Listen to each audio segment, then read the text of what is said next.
ازيكم يا جماعه؟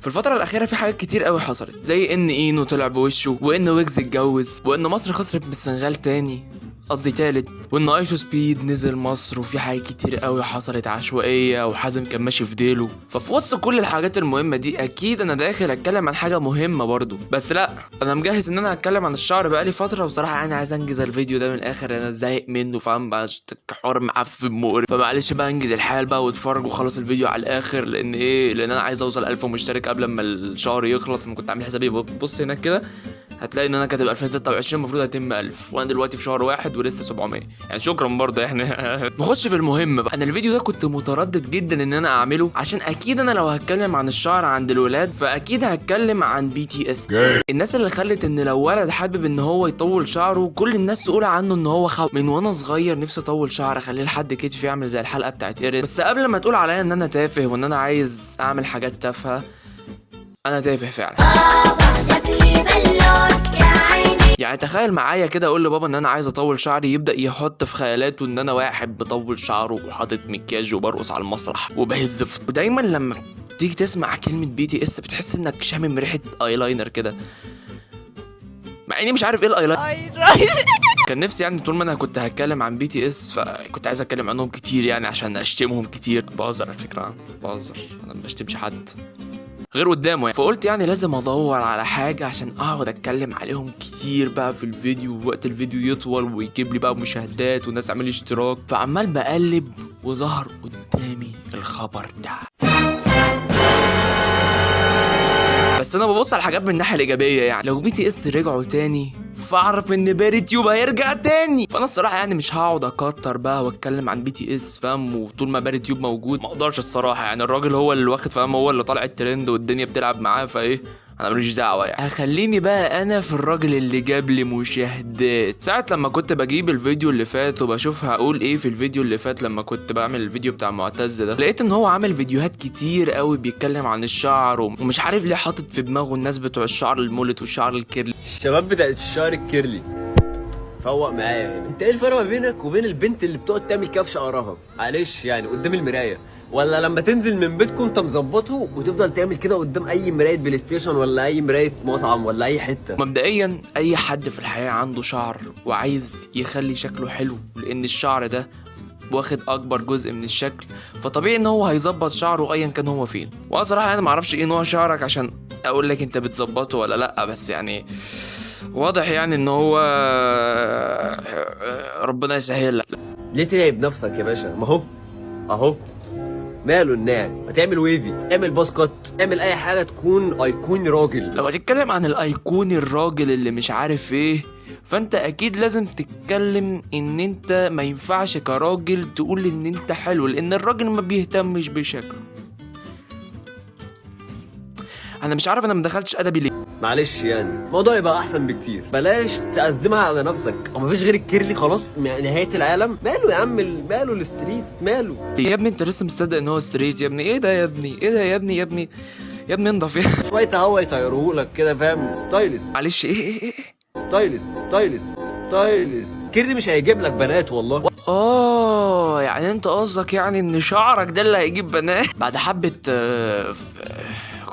بعد حبة تركيز في الفيديو اللي معاذ عمله اللي ملوش اي قيمة في الحياة، لقيت ان معاذ بيحاول يناقش قضية انسانية جدا، ان احنا لازم نهتم بان لو انت شعرك جميل ما تمشيش في الشارع تقول للناس ان شعري جميل، عشان انت لما يبقى شعرك جميل في غيرك شعره منتن زي معتز كده. يعني معلش يا جدعان عمال بتلخبط، معتز هو يعني كلها اسامي يعني. فالمهم يعني لما واحد زي معتز يشوفك وانت ماشي في الشارع ويشوف شعرك الجميل اللي انت عمال بتطيره يمين وشمال، هيقول لك بقى يا لهوي يا اسطى انت ازاي جامد، ويبدا بقى ايه يحاول يقلدك باي طريقه ممكنه، لان هو ما عندوش شخصيه، مش كاريزماتيك، ما فيش اي حاجه في حياته تدل ان هو بني ادم سوي نفسيا. انا بدات اهينه فاهم، انا بدات اقل ادبي. امي لو شافت الفيديو ده هتقول لي يا عمار انت ليه ادب سافل يا ابني، انت دايما بقول لماما يا ماما ما تخلينيش اعمل رياكت على الناس اللي بتبقى زي كده، بتفقد لي مشاعري، بتخليني اخش اشتمهم. نرجع مع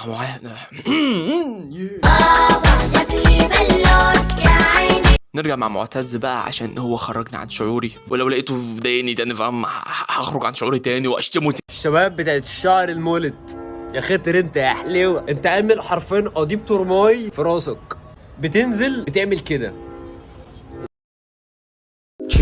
ده ولا بيعجب بنات، والبنات بتقعد تتريق عليه، كل فاهم انت عاملينه. مش هعرف اوضح اكتر من كده. فانت حرفيا بني ادم غريب. يعني بصوا، حكم على البني ادم من قصة شعره. يعني انا ممكن مثلا احكم على شخصيته دلوقتي مثلا من ستايل شعره، اقول مثلا ان هو عنده الايدز. يعني انت سبت الكيرلي والستريت وسبت الويفي ورايح لقضيب الترماي. ده الكيرلي اندومي وارحم منك. الاندومي ارحم منك. انت فلاح، انت جاهل مالكش في الانجليزي، انت فاشل. مفيش حد بيحبك في الحياه. ال 100,000 واحد اللي عامل لك اشتراك ده عشان يخلوك تنزل اكتر، عشان يتريقوا عليك اكتر. يا ابني انت مالكش حياه، انت مفيش حد بيحبك يا ابني. انا بتضايق يا عم. انت مضايقني، دلوقتي. يعني انا متضايق دلوقتي. اتفضل صالحني. الشباب بتاعت الشعر انا غايب والله الكومنتات ده صعبه. الشباب بتاعت الشعر تديني الكاميرا كاميرا. انا كنت في الاول بقول عليك فلاح، انت دلوقتي مش يا فلاح، انت فلاح يا جاهل يا معفن يا انا مش هكمل يا جدعان. انا بطني اتقلبت كده، فاهم؟ حسيت قلقاس كده، حاسس نفسي مستفز قوي في الحلقه دي، مش عارف ليه. يعني حاسس نفسي ملزق معفن، فاهم؟ حاسس نفسي معفن. انا لازم اخلص الفيديو ده واروح ادفن نفسي. الفيديو ده لو كان من غير مونتاج هبقى شكلي منتن جدا، فاهم؟ هبقى معفن قوي. هبقى انا ليه بتكلم زي ابي يوسف شعشر بن دحش. اخر فيديو نشوفه لاجمل شاب في مصر، لان انا عايز اشوف اي حد تاني صراحه. زهقت يعني، قفلت منه. بس انا محتاج بس اعرف هو ايه الحلقه اللي بيعملها اللي يخليه عنده الجرأة ان هو يشتم الشباب بتوع الشعر الكيرلي واندومي بقى، فاهم؟ اندومي الفلاح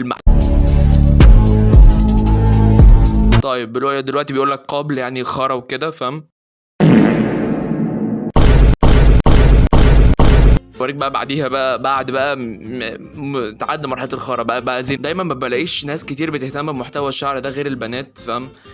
وده يعني ان دل على شيء، يعني يدل ان انا مثلا لو عايز اطول شعري ابقى مبقاش راجع، بقيت ملزق. انا اسف يا جدعان، هرجع زي ما كنت. حاضر.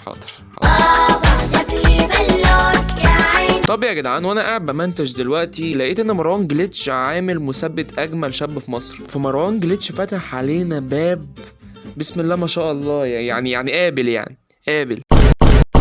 ايه ده؟ هو مايكل جاكسون بيعمل ايه هنا؟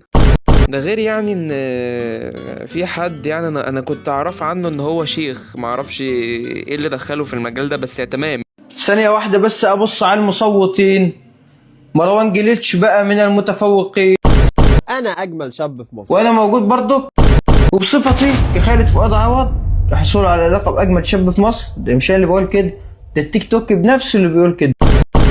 بعلن ترشحي الانتخابات كاجمل شاب في مصر. يلا بينا يا رجاله، كلنا ايد واحده، لا فيها لا نخفيه. ولو هتسالوني يعني ليه يا عمار مع انك اجمل شاب في العالم كله، مش اجمل شاب في مصر بس، ليه ما دخلتش المسابقه دي؟ هقول لكم ان انا كواحد وسيم وعارف القيمه بتاعتي، مش محتاج اخلي الناس دي هي اللي تقيمني.